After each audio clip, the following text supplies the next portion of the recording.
Very asina tanteraka ny lapany antenimieram-pirenena manoloana ireo fomba fanao mamoetra mamitsakitsaka ny lalàna sy ny demokrasia. Izany sakanana amin'ny fomba rehetra ihany koa ny mpanohitra ka tsy afaka ilazany marina sy ny zava-misy eto amin'ny firenena ho ny firaisankina. Tsy mifanaraka mahalapan'ny demokrasia, ny lapany antenimieram-pirenena zavatra mitranga satria dia noezana tamin'ny fomba rehetra ny tsy ahafahana milaza zava-misy sy mametraka amin'ny toerana mpanohitra. Aiza ihany ara no iresahany.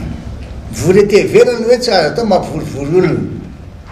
Mandeha anaty trano tsy maintsy mandeha solotena zareo. Any amin'ny ireo mpisolo vavy, ireo solom-bavaboaka ireo, zao no anaovana azy. Iaran'ny benovitsy azo saratsaina tsara.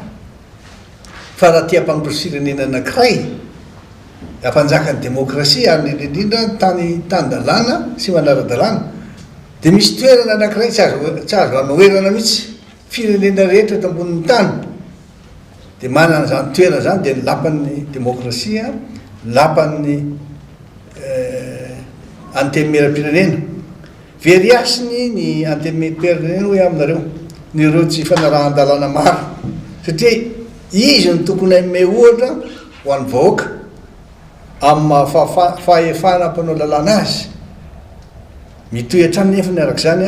ny tsy fanarahan-dalàna sy ny fanitsakitsahana ny demokrasia eto amin'ny firenentsika eto Madagasikara ny tiako resana zany. Mitohy hatrany ihany koa ny famotehana ny fiainan'ny vahoaka malagasy ka mitarika fahasahiranana sy fahantrana lalipaka eto amin'ny firenena. Tsy taza-potsiny zany anefa ny firaisankina fanao ny asa araka nefa nametrahany lalàna azy ho tombotsoa ambonin'ny firenena dia ny fikatsahana ny masoa ny vahoaka malagasy. Izay atao fanoherana dia manohy ny andraikitra apetraka ny lalàna aminay tsy hitsahatra mihitsy zay ninnininy mba misy zay anao dia milaza aminao zany zay ampafantatra ny vahoaka malagasy fa tsy miemindray amin'ny mampanohitra anay mitsikera miteny zavatra tsy mety ataon'ny mpitodra ary manolotra sosikevitra sy vahaolana anatsarana farimpiaina vahoaka mijaly ny vahoaka rehetra. Noho izany zany mieritrerititsika eto Madagasikara fa fitondrana tsaina am'izay lalana tokony alehany sy ny lalam-pahamehana mahazo vahoaka malagasy no misy fa ny amintsisy mipetraka raha fanontaniana. Inona no ataontsika eto Madagasikara? Mpanohitra tsy avely hiteny mba hitsikera ny zavatra misy mbola mety sy mbola zaka vahoaka ihany be zao zava-misy eto Madagasikara zao. Mamety tokony vahoaka malagasy nefa zahay isika fa tsy maintsy miray iny sika zay no tokony le firaisankina mba ahafahana mijoro anana fasahina ary anana finoana sy fanantenana. Ka noho izany tsy hitsahatra mihitsy ny milaza ny zava-misy. Adiombonana nisina fampandrosoana eto amin'ny firenena miantso ny vahoaka malagasy rehetra izy ireo irahina ijoro amin'ny tena fahamarinana. Tana ny vahoaka mitona vahoaka izay sy ny hery velona rehetra ifanometanana ifanampy ary ijoro iaraka satria nahoana raha velantsika ohatr'izao dia samy manao izay patany eto tsika satria ezahany reo mihitsy zay mampizarazara ny mpanohitra ary tsika mpanohitra koa tokony efa samy andiny tena tsara fa hoe tsy ny ampipotsika irery iny avy tanany ty raha ty fa tsy maintsy miray iny sika ary zahay izay mpitarika dia hiezaka ihany koa mba hampandefitra ny ampiponay mba hampandefitra ny fahalalana sy ny fahaizana nefa mba mihaino ny sasany mba manana kapasité d'écoute zahay satria fantatra zao fotoana zao fantatritsika zao fotoana zao fa le vahoaka marobe maro anisa tsy tantsony zay tany ale dia manaiky zay atao eny fotsiny. Ao anatin'ny famolavolana paikady ary efa manana andrafitra natanteran'izany firaisankina tanjona ny katsahana vahaolana maritra eto amin'ny firenena amana ny olom-bahoaka sy antohana fampandrosoana.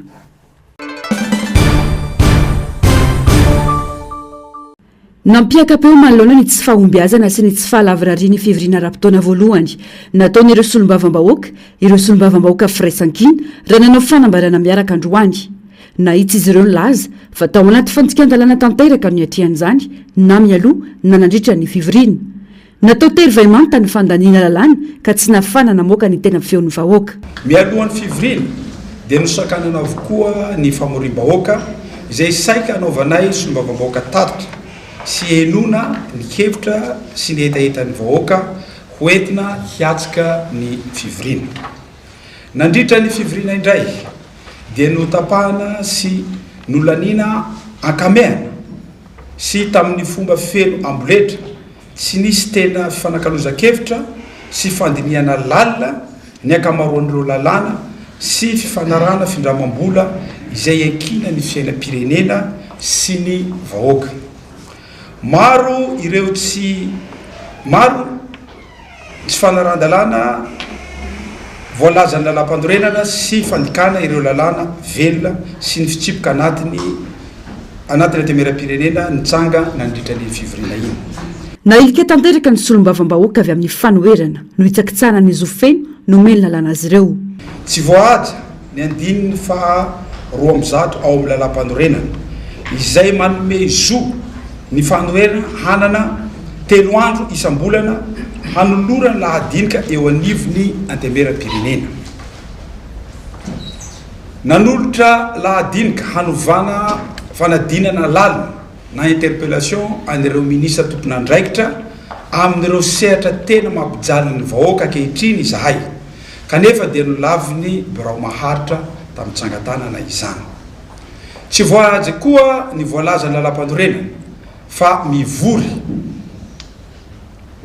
iray farafahakely isaky ny 12 andro no atokana ho fametraha-panontaniana amin'ny gouvernemanta sy anomezana izy ireo ny valina. Io aloha tena tsy voahaja mihitsy io satria nyreharehany président d'assemblée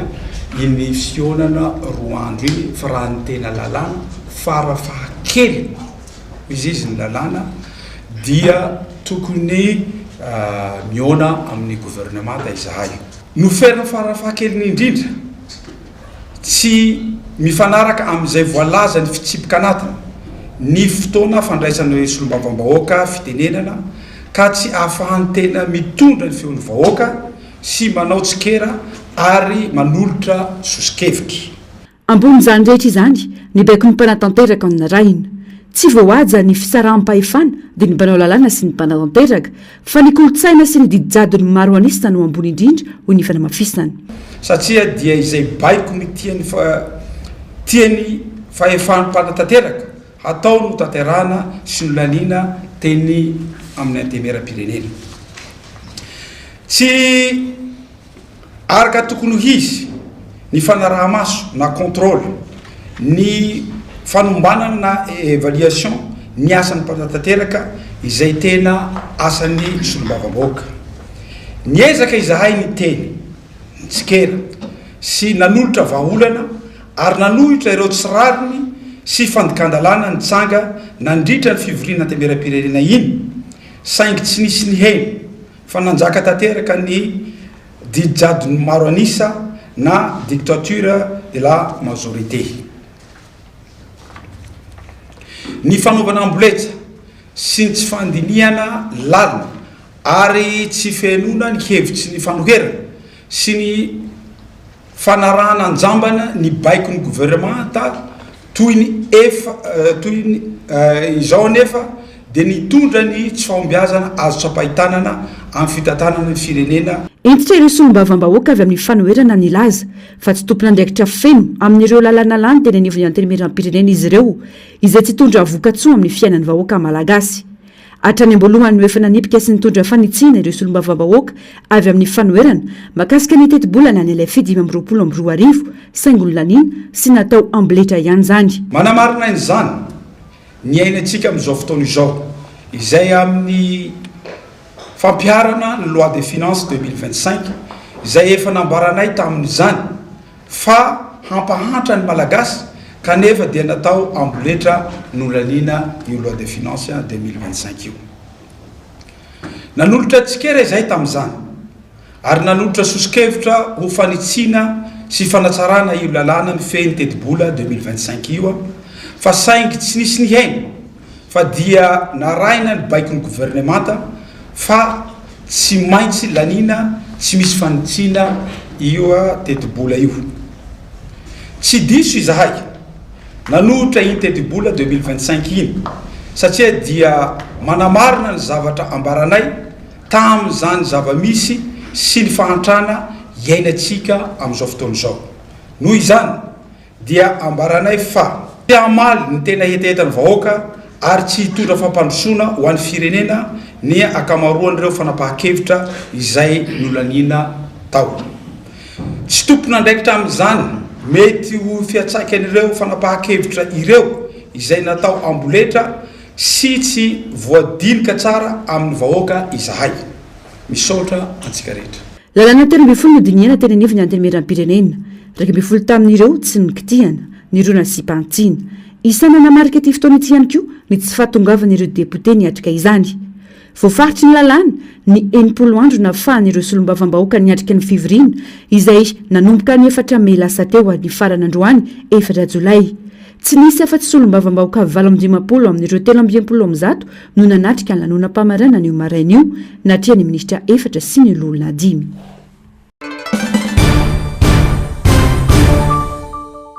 Antoko politika velona miaina ary matanjaka ny antoko timo tsy mivoana amin'ny antom-pijoroany 20 taona izao dia ny fiketsana hatrany ny tombotsoa am-pirenena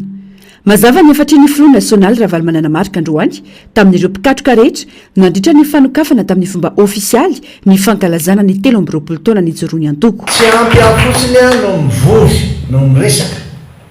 no manaratsy na manakina ny zavatra misy fa mila tena matipaikisika jaranakairesana aminareo zany zao dia zao tsy maintsy afanganina dia afanganina fahalalànareo zavatra mila malala zavatra tsara mendrika sisa azy vera zao mendrika dia zero malala tsara ny tokony ataony olona mba isitrahany voaka malagasy tsy maintsy manana fanantenana ary fanantenana zay ao anatintsika nitondratsika avitatsika finotsika vitana zavatra manana fanantenantsika fa vita zavatra zay ny dikany nisy zany zany a ianareo tokony araka le voalaza teo olom-boafidy olona tokony andraikitra amin'ny jeune team femme team ary koa tokony ampidirina koa le amin'ny fikambanana tsy miakana ny fikambanana ONG organisation non gouvernemental reny na fikambanana amin'ny fivavahana reny maninona no miteny anareo zany tsy maintsy iova isika fa ianareo olom-boafidy sy nareo olona tokony andraikitra ihany ny tena malala zay tokony atao satria zany a entin'ny olona itedavana vola sy ametsifetsena fotsiny sy anelikelelina nareo ve mieritreritra fa ny zavatra voalaza sy teniny etseroa amin'ny fampilizam-peo amin'ny média entina anaovana diversion fotsiny reny fa tsisy fiantraikany amin'ny fiainan'ny olona mihitsy na iray any mino nareo a ina moa tokony anokanana zavatra hoe misy zavatra hotokanana na amboarina kanefa tsy mandeko ina indray nanaovana amin'izy eo ary tsara dia tena ao ve le entimanana ao ve le vola entimanana an'izy mifamatotra tanteraka amin'ny fiainam-pirenena ny antoko ka tsy nitaza-potsiny ny olana maro lafy lalovan'ny firenena ankehitriny avoakatry ny fitantarana tsy mahomby sy ny tsy fahafantarana ny laram-pameana ho an'ny vahoaka ijoro ny antoko ary tsy emotra manoloana ny zava-misy anaovan'ny paikady rehetra ho fanatrarana ny tanjony fa indohandrara amin'izany ny fanamafisana sy fanitarana ny fiara-miasa amin'ireo hery velona samihafa eto amin'ny firenena dia asantsika ty tsy asantsika ho anarery ho an'ny marika ravalomana président teoroa tsy asa ho an'ny antokontsika rery ho an'ny timona fa tena ho asa ataontsika malagasy rehetra noho izany a raha misy ireo antokon'olona na fikambanana na politika te hiaraka amintsika raisika tanandreo tsy maintsy zay ny nanompo-tena ny antoko nalaina tamin'ny kery sy barofo ny fahefana ka nampialana toko teo amin'ny fitantanana ny firenena izay teo nandritra ny 7 taona 7 taona ny songadina ny firenena teo anatrihan'ny sehatra iraisam-pirenena indrindra teto Madagasikara tamin'ny alalan'ireo asa sy fanapahan-kevitra ny paka tamin'ny vahoaka samy natadiditsika samy nafantatra tsara tamin'ny 7 zay fotoany tsarotra ny lalovan'ny firenentsika sy ny lalovako indrindraindrindra zany filazaina fa hoe enao reny mibahana rehetra ny vady rehetra Antananarivo na ny eto Madagasikara monopole diso ny eritreretra reo mieritreritra mihitsy ho an'ny voaka malagasy azy asoa azy nanao amin'ny vidiny tsara tamin'izany fotoana zany a ny sandan'ny ariary amin'ny dolara dia 12 000 amintsika miresaka zao a sandan'ny ariary ka izay ohatriny zany zao fa 25 000 zay io no voatsika amin'izao miresaka zao manana rafitra miainga ny fotony ny timona ahitana olom-boafidy vehivavy sy tanora ary mpikatroka maro mazava ny toromarika avy amin'ny filompanorina momba ny fihetsika sy ny fomba fijery tokony ananana amin'ny fanatrarana an-tanjona tokony hotratrarina lesona anankiray tokony fantatra hoe ady amin'ny kolokolo tsy maintsy anao mpitarika aloha manao modely la ny andro fotsiny efa asadony e soloisan-kerinandro kera ministre hoe natrany amin'ny zafy kely ny ara tsy afaka eo fa tsy maintsy anao aloha mampiseho fihetsika hoe zao ka ny tena loza mantsy dia zao tsy fahalalana ve sa tsy faina sa fanaina iny mahatonga an'le olona zay mampianadratsy anka le tanora sy rekizy am'izao fotoana zao de hoe anga tsy mianatra ny e président lasa manambola be ianareo be indrindra zay ny tena fahavoazana na tsy mianatra ara lasa manana fa mila fetsifetsy de ino mahatonga anareo miteny izany a ka ty nye fitakasilainy ty politiky ty président ty tonga de mety fitaka ndray de laigna ndray de mamita pitaka zay olaza fitana rehetreny izy zay le tsy miperaka tsara le discipline ny zavatra ataonao a tsy mitovy any zavatra misy de nozany tokony hitsy zay noho zany tsika eto am'tiako Madagasikara iezaky tsika aloha ato anatiny aloha anao modelina zay raha misy mpitarika eo ka hitatsika fa hoe zao ny fihetsika tsy mety ataony tonga de lazayntsika mangarary ampiasan'le teknôlôjia vaovao tsika 13 taona zay ny vita mety hiatrany ny fanatsarana amin'ny fanamafisana ny asa tanterahana ho an'ny ho avy rehetra indrindra manoloana ny raram-pirenena tanjona amin'ny fanatanterahana atrika asa ny arany mpikatroka rehetra anjara fa itsika mbola mijoro 13 taona ny zavatra kendrentsika de manana finoantsika fa na inona mitranga na inona midona tsy mitsoka mihitsika zay taveleta zay lasa tsy ometsika tsiny aloha zay anatrany anao zay azo atao any di anareo ivory androany io nijery hoe nandritra ny 2002 zay nananganan'le tiako Madagasikara 2002 hatramin'ny 2025 inona ny vita zany hoe 13 taona de ao anatin'izay misy ny hoe asa foiezaka zany hoe tam'izany inona nandeha kidragira be zany a tamin'ny 2002 iny hitanareo tsara kama niaina tam'izany ary mbola tia eto mbola miteny resaka aminareo a tadidiky daholo 2002-2005 nanala nitrosan'le olona be da be reo tsika 7 milliards de dollars nitrosany foanana tam'izany tadidiky mihitsy a niarana andeha tany amin'ny FMI zay laza hoe tamin'ny horticolère tam'izay ny DG-ny FMI nandresy lahatra azy hoe foany aloha trosana io fa raha tsy foana ny troso io sady misy zanany vola samborina misy zanany troso da hay zay de tavao de zao foanana baiza hoe zany zao nitrosatsika am'izao fotoana zao zay ny tena olana be lavitra noho ny reniny zany zao nitrosa zany mampahety anytsika ty tokony mba mahafanytrosany aloha nataony fa tsy maka trosandray manomboka zao zany tsika ato am'tiako Madagasikara de aniova famindra hoe tena amatatra sy anadiady zay natao hoe recherche amatatra anadiady zava-misy a isaky ny fokotany isaky ny commune misy anareo tafiditra tanteraka ao anatin'ny fanamariana ny fankalazana fa 13 taona nijoroany antoko ity atrika asa ity nizara komisiona telo mazava ireo mpikatroka ijerena asa maika tsy maintsy ataony antoko asa foezaka sy lafitrezaka ivoaka ary aseho amin'ny fomba ofisialy rampitso sabotsy etsy amin'ny magrobeoririka mandritra nivon'ny fankalazana ny fekevitra ivoaka mandritra izany vokatry ny kitoto sy tandrevaka amin'ny tsy fanarana fentra takiny zava-misy no mitarika fahampoizinana sy fanampoizinana ratsakafo eto amintsika ho ny filohan'ny tia mandroany toa mahavanina nefa nitranga malohana ireo fa tsy olona maro vokatra izany fa io a tena vokatra ny kitoto amin'ny fanafarana entana na ny daty ohatra amin'ny fampiasana sakafo menaka na amin'ny zavatra hafa zay tsy manaraka tsara norme hoe tokony tsy ho vitavita fotsiny a reo olona maty vokatra ny sakafo nohanina vokatra ny fanampoizinana ratsakafo zay nohanina tokony atao mazava tsara ary azo atao tsara zany malalana zany satria manao sakafo hoe natao analyzy le sakafo botulisme ve nahazo azy sa inona nahazo azy vokatra io de zavatra tsotra mifatapahan'lay chaîne de froid de nivadika le produit rehefa avy eo noho ny tsy fisian'ny courant herinaratra misy fetraika be io a na ny olo-tsotra tsy manala azy na koa nisy entana falany avy any amin'ny firenena hafa ohatra avy any amin'ny firenena manafatra-entany reo tsika tsy manao taxa dia rehefa makaty dia fampora be dia osoloany etikety zany ny responsabilité raha ohatran'io jadra mitrako ohatran'io a efa tsy atsony le zany misy zany na ny ambonimboniny zany miala daholo aloha olona firy reto maty tsisy resaka akory le izy dia zay ny taratasina lefako message hoe mba tokony tsy avelavela maina io a fa zoan'ny malagasy tanteraka ny malala ny zava-misy zoan'ny malagasy tanteraka mampiasa an'ireo olona manam-paizan'ireo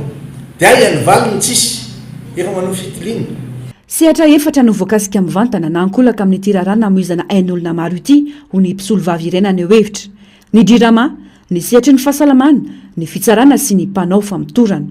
izanatazaina anaty fahabadona ny vahoaka malagasy anakonana ny zava-misy marina fotoana tokony anatsarana ny fomba fiasa sy anarenana ny lesoka amin'ny marary ny vahoaka ny zava-misy ho ny fanazavana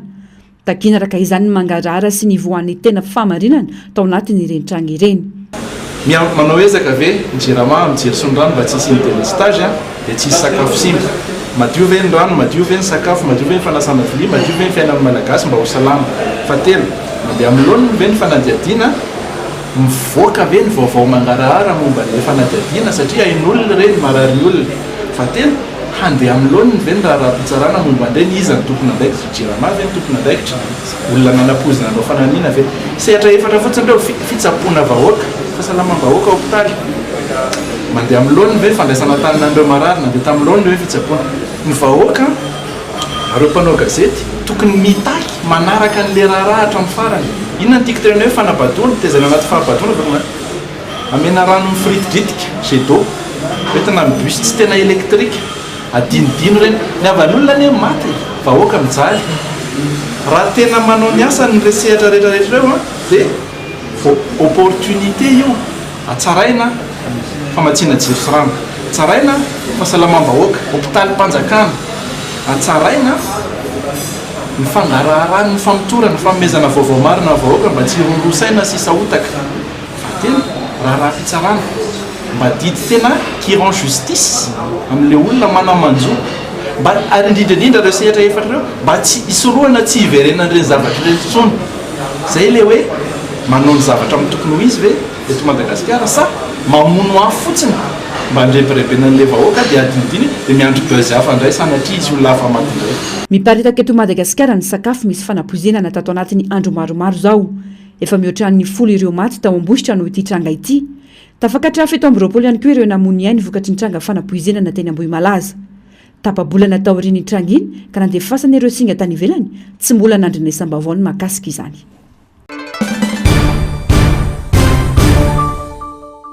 ny resaka tazomokalikonga amoizana ain'olona izay mbola tsy misy taremarika mazavatra eto ny fanapoizinana ara-tsakafo na fatio le fapolo mahery manerana nosy santonana amin'ireo tsy fanjariana eo amin'ny sehatry ny fahasalamam-bahoaka ireo mikasika ny raharam-bomalaza moa izay namoizana ain'olona fito amby roapolo hatramin'ny androany dia nanambara ny filohana toko malagasy tonga saina fa tsy mitombona ny filazana fa mosavy ny zava-misy araka ny fanadihadiana nataony resaka empoisonnement tenen'ny ministra resaka hoe fampisaviana tenen'ny ministra dia za tsy mahatoky an'izany ary lainga tsara lahatra zavatra tenen'ny ministra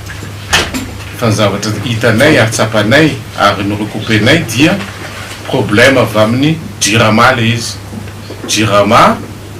fantatsika fa misy délestage dia lasa misy sakafo masaka na sakafo nyprépare na simba dia mazava loatra fa misy ny ataon'ny docteur hoe botulisme zany hoe iny zany aretina mahafaty resaka avy amina bactérie amina sakafo dia tsy vitan'izany ihany fa fantatsika fantapoko fatapirenena fa ranon-jirama maloto dia mbola manampy ihany koa ny problème ny olona rehetra zay mikarakara sakafo nykehitriny ary ny farany dia rehefa nandeha tamin'ny hôpitaly reo dia tsy nahazo fisabona amin'ny tokony ho izy ary misy problème na oxygène koa dia donc zany fangaro dolo zany zavatra rehetra zany dia natonga ny famitombon'olona maty fanabadona ny vahoaka malagasy ny ataon'le ministra retoko dia tsy misalasala mihitsy miteny hoe raha tany amin'ny firenena ivelany io dia misy sanction potehana nisehitry ny fahasalamam-bahoaka potehan'ireo mpitalim-panjakana fany malagasy mitsapitena ho iatran'ny fanamafisana ka mitaky ny fanasa azy iny na fanesorana ny ministra tompona andraikitra ny MTS. Ary tokony ataon'ny ministra io raha pitso maraina dia tokony démissionne izy na koa tokony asorana le ministra. Donc zany zay mangataka tsisy atakantro fanajanonana io ministra io amin'ny asany satria le hôpitaly tsy zavatra mandeha mihitsy. Amin'ny fomba ahoana moa polyclinique no mahazo vola isam-bolana amin'ny fitondram-panjakana ary ny ekeny ministre ny finance mihitsy io amaso ny vahoaka malagasy rehefa zany antany hoe maninona ny facture ny polyclinique vao paye foana dia miteny izy hoe mbola misy tara ny facture dika zany izy manaiky fa misy facture payeny. Anao mandeha amin'ny Gérard Robika tsisy rano tsisy raha manjary mandeha Befelatary anao misy olona maty maro tsy mahazo oxygène. Io hôpitaly aty amin'ny Ravoaga Drenaval ry mitovy amin'izany daholo. Alohan'le ministra niditra hony dia navoaka maty latsy ako avitaitsa dia natao tamboniny fandriana tsy mandeha milony mihitsy ny zavatra rehetra. Andrasana raka izany izay ho fandraisana andraikitra avy amin'ny fitondrana satria aina no resaka raha miteny.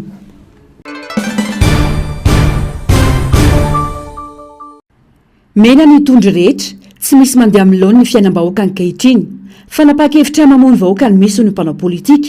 tsy lazana intsony ireo fampitena miantraika amin'ny vahoaka. Hita amin'izao fotoana izao fa hatramin'ny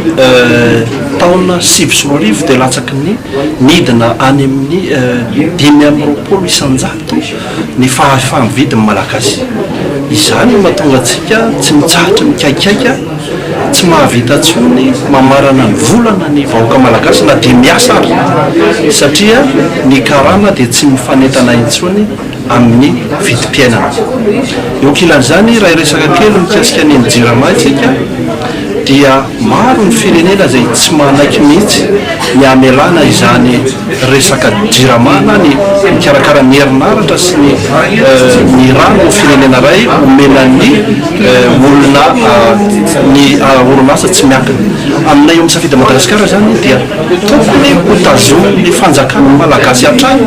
ireny orinasa tahaka ny jirama tahaka ny Madagasikara satria ireny dia tena fahalahida ny fahampandrosoana sy fitsinjovana ny vahoaka malagasy. Manarak'izany ny resaka ny etra roapolo isan-jato izay mety hanazefatra ny findramam-bola malagasy dia karazany famonoana ny malagasy izay miketsika mikatsaka ny fanitarana ny orinasa keliny ny fanavozana ny orinasany zany ary miteraka vesatra ho an'ny orinasa malagasy ka miteraka tsy fampandrosoana na ko isatra lehibe amin'ny fampandrosoana ny firenetsika. Fitondrana tsy manao fa tsy manapotika manimba ny firenena no mijoro eto ka namafisany ity antoko ity ny fialan'ny mpitondra tsy mahomby. Tenintsika malagasy le hoe afanenina zany ny safidin'ny Madagasikara fa mahatsinjo ary resy lahatra fa ny mpitondra kitrio dia tsy manao afa-tsy manapotika manimba ary manao zay tsy ampandroso ny firenena malagasy. Izany indrindra no nahatonga ny atokony safidin'ny Madagasikara nangataka mpanajana atanandroa ny fialan'ny filoham-pirenena. Misy ny vahaolana tsy azo ilana ny firaisan-kinan'ny samy malagasy manoloana ny zava-misy. Ny razam-bentsika ny tolo malagasy rehefa nametraka n'izany resaka firaisan-kina zany akanga maro tsy vahakinam-bo tototokana tsy mahazo ao. Izany rehetrarehetra zany dia maneho ny tokony iraisantsika vahoaka hina afahantsika manohatra izao fietsika tafahoatra izay ataon'ny fitondra fanjakana eto Madagasikara zao. Tsy misy afa-tsy ny firaisan-kina ny vahoaka malagasy no vahaolana hialana sy haiditsika amin'izao tsy fahamarinana eto firenena. Isatra ho an'ny fampandrosoana ny firenena ny tsy fanarana lalana velo eto amin'ny tany sy ny firenena hoy ny fanazavana. Isandreo ny tsy fangararany ny fitantanandrara-panjakana. Manetraka fanontaniana hoe ao anatin'ny lalam-panorenana ve manaiky ohatra ny fananan'ny zanako filoha andraikitra eo amin'izy ny fitantanana ny firenena. Io ihany ane no ahafahana mahafantatra hoe ara-dalàna sa tsy ara-dalàna ny zavatra atao eto amin'ny tany sy firenena dia tsy misy afa-tsy ny lalam-panorenana. ao anatin'ny fotoana fikarakarana nantotataratasy azona misehatra lalam-piariana lavanily nisika izao raha ny zava-misy anefa dia tsy mitsamy totonana ity siam-piariana ity noho ny ampimiambara toekareny raha mampidibola $20 miliara ny lavanilina tamin'ny taondasa dia tsy misy afa-tsy ny $1 miliara sisy zany amin'izao hoy ireo Laurent Tsiraka izay nanamafy fa 526 ireo mpandrarà nomena fahazon-dalana na agrément eo amin'ny sehatry lavanilina. Nisy taratasy navoakan'ny ministra tamin'ny 10 juin 2025 teo dia manambara fa misy cahier des charges manifestation le hoe appel à manifestation d'intérêt zany hoe AMI dia misy cahier des charges zany ianao zao vao mahazo agrément fa ny zavatra loza dia 520 nisan'ny exportateur tamin'ny taona lasa dia amin'ity nahazo baiko zareo tamin'le olona ankaiky an'zareo hoe manome baiko olona jiaby io tsy maintsy 20 ihany farafaratsiny 520 ihany ny exportateur de vanille azadiny fa tamin'le amisaka nataony zareo tamin'ny voalohany le dénoncentsika igny a tamin'igny a vidiny la vanille $180 le kilo amintsika miteny zao $40 le kilo vidiny vanille zany hoe ny lanja ny vanille zany a dia miena 20 isan-jato tsy manambola ny fanjakana ka ny amin'ny etrany roakany izay azony alaina hoy ireo Laurent Tsiraka izay nanamarika fa tsy isan'ireo nifidiny teto-bola-panjakana ny tenany na itsy ny fanazavany fa hiakatra ny vidim-piainana manoloana ny tatao-ketra 20 isan-jato satria lasa tatao-vaketra avokoa na ny filana andavanandro na ny asa fiariny ankoatra izay lasibatry ny fanitsiana raketra na ny redressement fiscal ny ankamaroan'ireo orinasa anika tsy afaka mamokatra tsy miditra amin'ny kitapom-bola-panjakana nefa izany fa bakon'olombitsy raha ny fanazavana ihany. Monopole économique ny atao a dia ny fahefana rehetra sy ny vola miditra dia anjareo dia tsika vahoaka zany a mikrosofana miaratsy ny lalana tsisy lalana manjary eto Madagasikara. Ny ministre ny travaux publics zao nahazo vola avy amin'ny banque mondiale anaovana entretien routier za ministre zany jamais za mi-accepté hoe bailleur de fonds anome vola entretien zany ohatranao manasa mandro isan'andro dikan'izany ray aman-dreninao zany mbola mandolo savoninao zany dikany entretien routier raha ohatra hoe bailleur de fonds il paye entretien bailleur de fonds tokony paye lalana vaovao na autoroute na tsy haiko na RN5A na RN9 no natao tamin'za ministre bailleur de fonds magnefa anazy fa entretien zany matoa paye ny bailleur de fonds efa échec total zany politique amin'ny fanjakana. Fanontaniana moa napetraky ny solombavam-bahoaka ny Thomas na voalohany hoe hatramin'ny oviana no anekeny malagasy izao famitena ny fireneny izao midika firaisana tsy kombakomba amin'ny ratsy mantsy ho izy ny fahangina. Mbola mijana ho fekevitra ary mbola andrasana fankatoavana ankamaroany ireo atsisika nataon'ny délégationa malagasy niatrika ny dinika faharoa momba ireo nosy malagasy tany Frantsa. Anisan'ireo nanaovany délégationa malagasy antso ny ahafahan'ireo mpanjony malagasy miditra eo amin'ireo nosy ireo sy ny ahafahan'ireo mpiay siansa eto Madagasikara manao fikarohana. Nangataka nisy ny tondrozotra mazava natanteran'ireo dingana rehetra amana ny olana ihany koa i Madagasikara. Naroso ny Frantsay nandritra ny fionana kosa ny fomba hiara-miasa amin'ny fiarovana ny tontolo iainana sy ny zava-mananaina, ny fikarohana siantifika eo amin'ny nosy sy ny fizahan-tany ary ny fiarovana ireo fari-dranomasina mba hiadina amin'ny jony tsy ara-dalàna. Maneho tsy fahavononana amin'ny fitakinany nosy malagasy izay any Madagasikara araka ny efa voafaritry ny lalàna ny fanambarany iraisana nataon'i Madagasikara sy Frantsa ho ny mpanao politika. Tsy misy fifanarahana matotra voasiny, tsy misy fanapahan-kevitra matotra tao anatin'izany ka miteraka ayay ho any mpanara-baovao. Toy ny efa mizotra makany amin'ny mety ho fiara-mitantana ny zava-misy raha ny faneho-kevitra. Ataoko mampanahy ihany raha ohatra ka niziriziry ny filohantsika Andry Rajoelina tamin'ny taona 2024 hoe tsy maintsy verina malagasy ireo nosy ireo alohany amin'ny 2024 aty amin'ny fivoriana faharoa ilay izy dia mbola tsy fanapahan-kevitra matotra satria mbola ataoko hoe fangatahana voaray fotsiny iny, mbola tsisy fanapahan-kevitra matotra ary tsy mbola misy ataontsika hoe fifanarahana voasonia matotra tao anatin'iny fampiresahana tamin'le 30 volana jiona iny. Ny fehiny zany zany dia mampanahy ihany koa ilay ao anatin'ny teboka fahaenina sy teboka fahafito n'ilay fanambarana iraisana satria ohatrany samy miteny hoe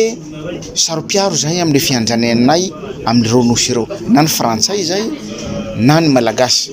dia fanina zany voaka malagasy hoe izy marina zany tena tompony izy ty ina ary tena ntenenina atao anatin'ilay fampiresahana ny taky tokoa ave le délégation na satria raha ireny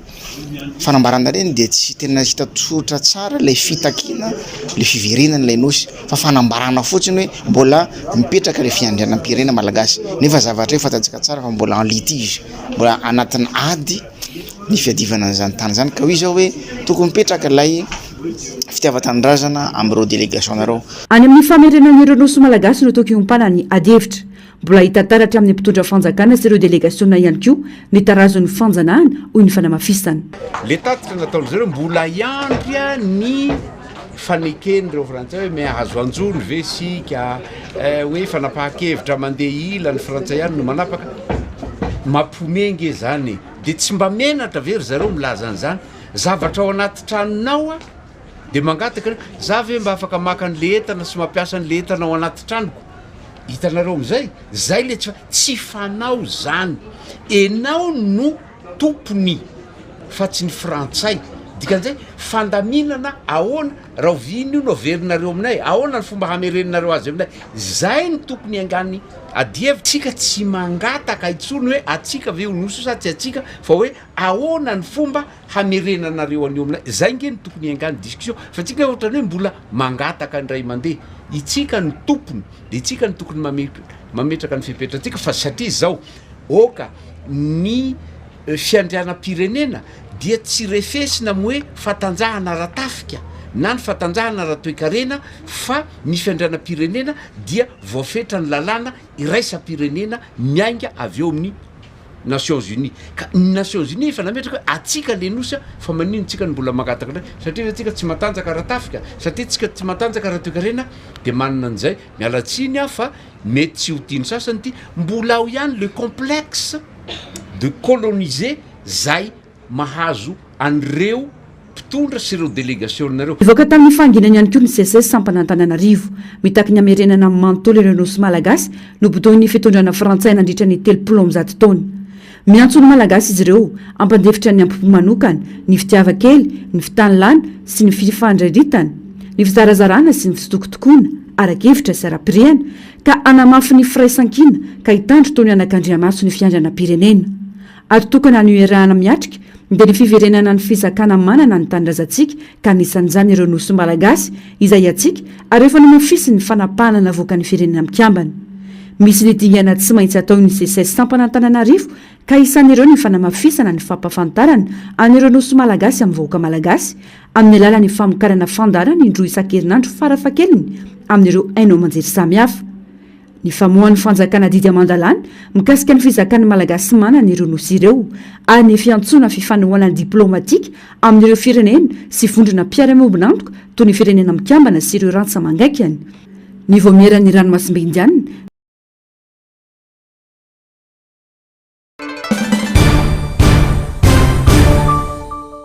fanambarana misa telo samihafa no efa nivoaka manoloana ny fametrahany ilay TVA roapolo isanjato amin'ny zana-bola laina rehefa mamerim-bola any amin'ny banky ny ainga avy tamin'ny filazana avy amin'ny fikambanan'ireo banky amin'ny fampiarana izany nanomboka ny iray jolay lasa teo tsy nojanona teo fa mandroso miemitra ny fanapahan-kevitra manoloana ireo faneho-kevitra sy tsikera samihafa ka tonga hatramin'ny famoahana noty avy amin'ny foibe fitantanana netra milaza fa aorian'ny fanambarana ofisialy avy amin'ny gouvernemanta vao miatra ilay tataova-ketra roapolo isanjato amin'ny zana-bola mazava nefa ny voarakitra tao anatin'ny teti-bola hoy Fidèle Razarapiera ka tsy azo dinganina tokony hiatra ny lalàna raha tsy misy ny tahotra amin'ny fampiaran'izany ary raha mahita ny vokany hoy ny fanamafisana lalàna rehefa lany avy ato aminay ka promulguer président de république efa manan-kery izy ary ny loi de finance tsotra lalàna tsotra hoe mbola mila décret d'application fa iny zany efa miatra apiafy le lalàna dia zay e tsy tokony mbola mampisalasala le fanjakana mbola ilana mesure sotra zao ny jerena ny modalité d'application tsy ilana zany lalàna io a miatra loi de finance teti-bola fanjakana raiky dimy roapolo sy arivo manomboka janoary hatramin'ny décembre zay ny fampiarana azy dia ampiaro le lalàna dia ataovany rappel ho an'ny volana janoary hatramin'ny volana jona io nge tsy effet rétroactif zany fa rappel hoe tokony nandoa ianao tany volana jona fa mbola tsy hatra dia alohanao ihany dia anao hiatra le lalàna zareo nge matahotra mpiatra lalàna azalanina le lalàna rehefa atahoranareo mampiatra anazy fisaka eny nampandany anita tsy misy treny fitantanam-bola ko noho ny lany izy nandre mampatahotra anazy ampiatra anazy ampiaro le lalàna ministra sy motokotina dia anao hitantsika hoe mipetraika eny manahoana araka ny voalazan'ny lalàna 4 tsipika 8 mikasika ny tetim-bola-panjakana 5 dia isin'ny tataova-ketra 20 alaina amin'ny zana-bola amin'ireo mpanao findramam-bola eny amin'ny banky tokony hiatra nanomboka ny talata ray jolay 5 lasa teo izany lainga ny filazana ho ity solombavam-bahoaka ity fa banky no mandoha izany araka ny filazan'ny ministry ny teti-bola volan'ny mpanjifa no alaina angalana izany ny adihevitra mipetraka teo dia hoe tsy ny mpindram-bola ny mandoha an'le 20% fa ny banky tsy marina zany ny mpindram-bola mandohan'io fa tsy veriveren'ny ministry ny fitantanam-bola etsika tsisy banky indra fatiatoko amin'izany izy ny andeha izy sady sovaly ny atovily sady mapindram-bola anao izy dia ny taky ny etrany vola intaminao izy mbola izy koa mandoha anazy tsy afa-miala ary tsy manatsafidy ny valalabe mandry malona ny zava-misy ka tsy maintsy miditra amin'ny findramam-bola hiatriana ny fahasahiranana ankehitriny hoy ny fanazavana tsy zany aza mindram-bola zany ny olona sahirana miatra any amin'le olona izy ka rehefa ohatra ka miatra izy dia fa zay efa fantany io fa zay tsy manana safidy amin'izay anjara fanjakana mampitombo ny fahefa-mividin'ny vahoaka fa tsy zay ny tenenao aza mindram-bola ka tsy manana vola ampilatana ny tsy ampiny zany ny tiany anatra ka hoana azy nanentan'ireo banky rehetra voakasika moa ny tale jeneraly ny sampandrarany hetra hiandry ny fahazoan'ireo fanamarena ofisialy ireo amin'ny fampiarina io TVA 20 io andrasana ny toy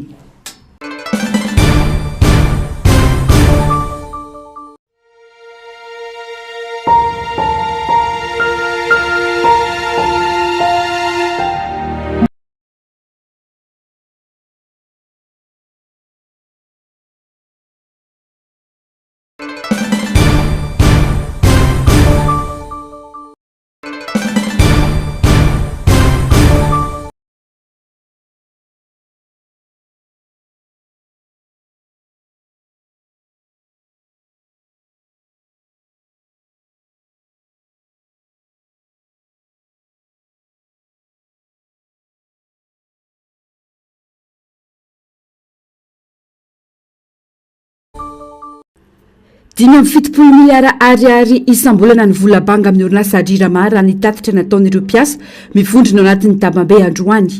tsy mifanaraka ny vola miditra sy mivoaka 5 miliara ariary isam-bolana ny vola miditra 20 miliara ariary kosa ny vola mivoaka antondra igoavana io andavan'ireo mpiasa ny fampiarana ny sata vaovao mamadika ity orinasa-panjakana ity natao an'ny vahoaka orinasa arabaritra satria rehefa tonga amin'izany fakana tombony izany isika dia izy fetraikany amin'ny fiainam-bahoaka ny sosialim-bahoaka fa indrindrindrindra zany ny faharan'ny ekonomia eto Madagasikara izany fikitihana ny sata ny orinasa Jirama izany ny statut Jirama 75024 ordonnance dia tsy misy sakana velively ho amin'ny fampandrosoana ny orinasa Jirama ary azo atao tsara ny manarina ny orinasa Jirama raha ohatra ka miara-mientana isika ny mpitondra fanjakana ny mpiasa ny Jirama ary ny mpanjifa rehetra sy ny vahoaka malagasy lavinay marindrano ny filazana ny mpanao politika fa fanakorontanana satria fanapahan-kevitra ara-panjakana daholo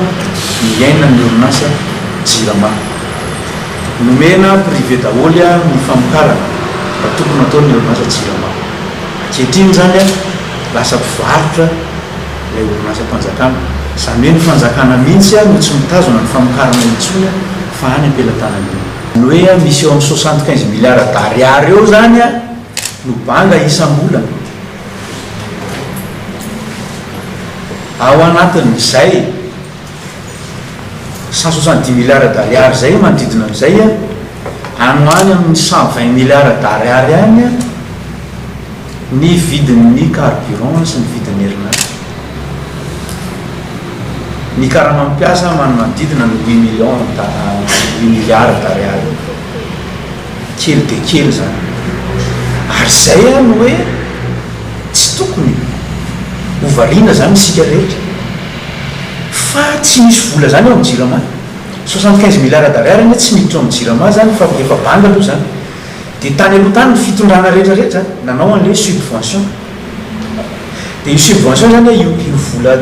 volabangy io zany dia fianona am'le subvention dia iny a no tantaran'ireo mpanao politika eny fanjakana napiditra vola be tao am'jirama fa iny vola iny tompo tsy makao am'jirama fa any amin'ny trésor iny a dia zareo any no manao an'le hoe ohatriny na facturany fournisseur d'énergie zao ohatriny ny facturany fournisseur na carburant dia any amin'ny trésor izy no mandray ny vola fa tsisy vola atao am'jirama zay zany no mahatonga an'izy ka aminay zany ny orinasa jirama dia tokony tsy natao akatombona amin'ny vahoaka fa afaka manodina ny tenan'izy raha vonina fanjakana namafisin'ireo mpiasa fa efa lasa nisehatra tsy miankina ny ampanim-betsaka amin'ny famokarany herinaratra ao amin'ny JIRAMA amin'izao fotoana izao azo atao tsara nefa ny manary ny ity orinasa ity raha misy ny finiavana mitoy zany ny hetsika fampahafantarana ny vahoaka ny zany zavatra ihainan'ny orinasa JIRAMA zany dia androany zahay miantso ny namana piara-mionantoka ny solida syndical eto Madagasikara zany na SSM nanoana miantso koa ny ranana syndikaly misy ny mpiarony mpanjifa sy ny société civile misaotra azy ireo ary mankasitraka azy ireo ny tanjona dia nanazavana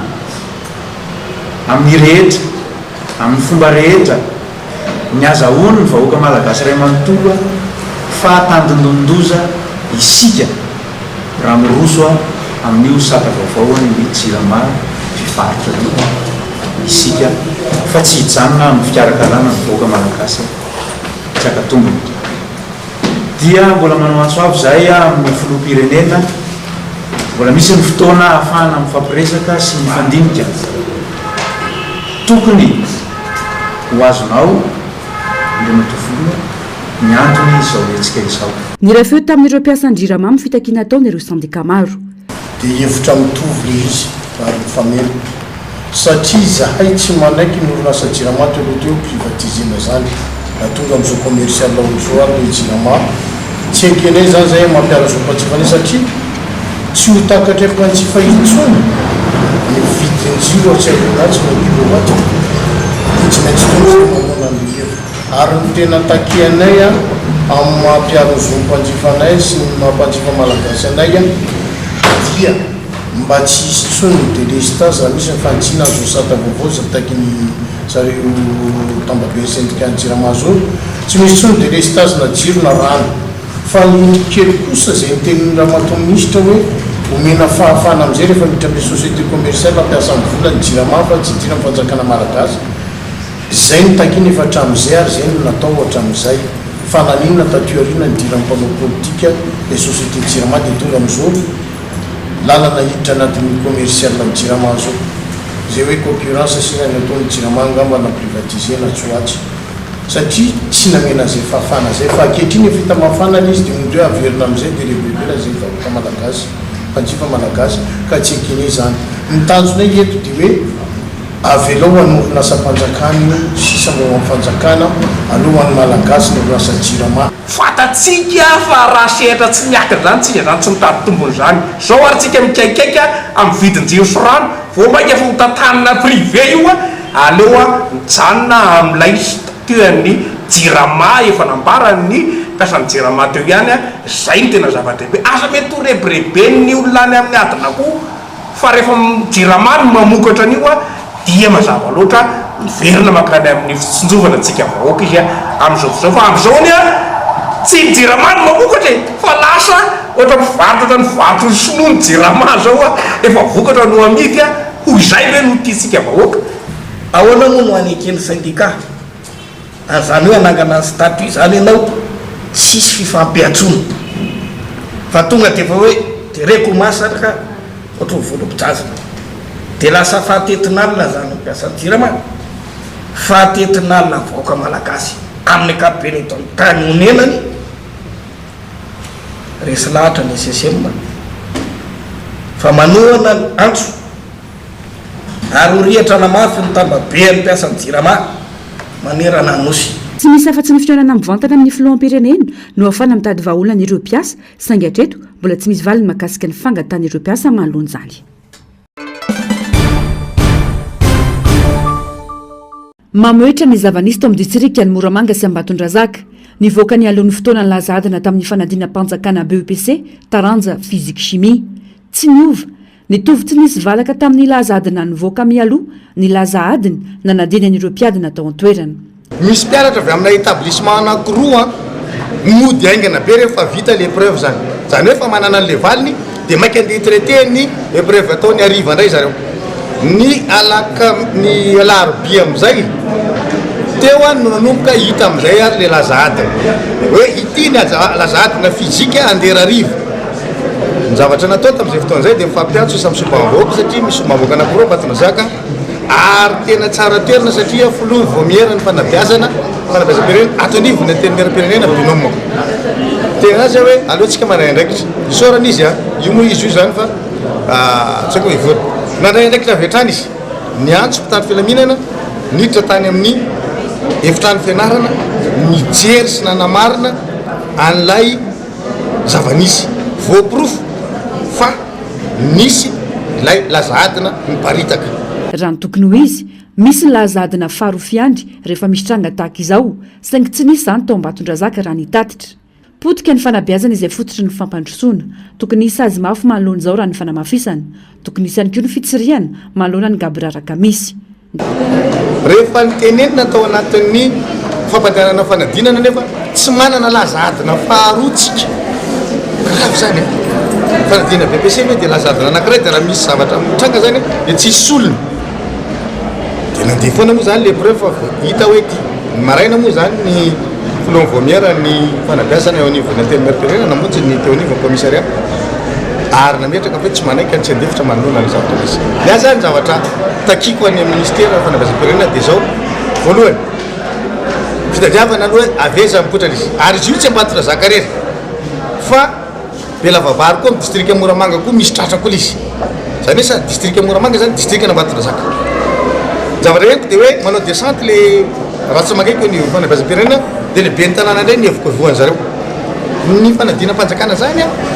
ny ratsana rehetra eo anivon'ny ministera fanabeazam-pirenena mikarakara anazy dikany ary zareo mahafantatra hoe taizy io natao ahoany ino mivoaka ny ayahako zany dia hoe sao dia misy nanao fananina any mba ahazahoana résultat lafatra ho an'ity fanadina-panjakana ity fa tsy manendrikendrika ray aman-dreny mihitsy ny antony entre mpianatra samy mpianatra no mipasy io laza adiny io ny teknôlôjia amin'izao efa mivoatra noho izany raisinareo ministera fanabeazam-pirenena ny andraikitra manasazy avy hatrany an'ireo zay tratra nampiasa ny laza adina namoaka ny laza adina ary mijery ny fomba ahafahana misoroka n'io valim-panadinana io zany hoe ahoana no tsy avictime zaza tena ny mampiayay fa tsy nisy ny fikorotana ny toetrandro na antony hafa mety mahatonga ny sambo AW ho rendrika tao amin'ny lakan-drano Mozambika. Araka izany, tombatombana no nisy fahasimbana ara-teknika na koa ny janona kalamanjana na no tanana ho takalonaina ny tsy fahitana ny sambo AW izay niainga avy amin'ny Mahajanga ny 12 Jona 2024 lasa teo ka hiazo any Nosy Komoro.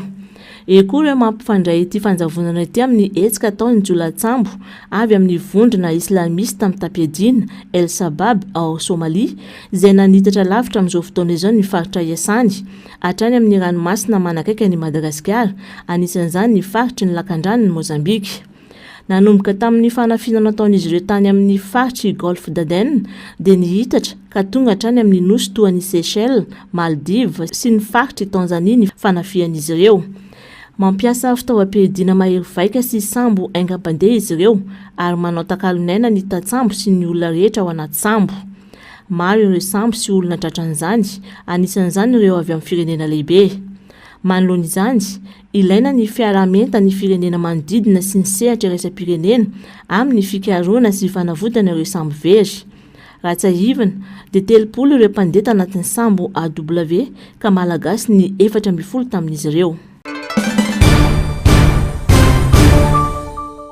Ny kiasanao fanafiana goavana teny tosy manodidina nandianjolamy amin'ny Tapiadina. Fantatra fa ny audio tsy nanomana fanafiana teny amin'ny faritra manodidina Nosizato, Ampitatafika, Fenarivo ary tosy izy ireo araka ny loharambavao azo ny gendarmerie pirenena. Rehefa izany dia nietsika avy hatrany ireo zandary tamin'ny fanarandisy ny fandraisana andraikitra. voasambotra velona vokatra izany ny ampahany tamin'ireo Jolay ka avy hatrany dia nanome vaovao mikasika ny toerana fanomanana sy ny fihaonan'izy ireo mialohan'ny fanafiana. Voamana tamin'izany fa tsy teny ambojana masoandro itoso ny aonan'ireo andia Jolay ireo. Tonga ara-potoana tena toerana ny zondazy araikitra ny fifampitifirana.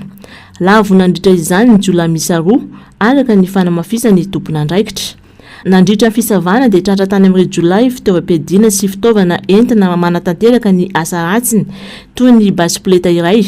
basilava iray ary sabatra 2. Hita tao ihany koa ny baraminina sy ny barapainsy. Mitohy hatrany ny fikatsahan'ireo mpikambana sisa amin'ny tambajosan'ny Jolay mitapy adiana mahery vaika ity ka miantso ny fiarah-miasa amin'ny vahoaka sy ny gendarmerie pirenena amin'ny fanomezam-baovao raha mahatsikaritra zavatra mampiahiahy na ahihina amin'ireo faritra voakasika sy voalaza ireo.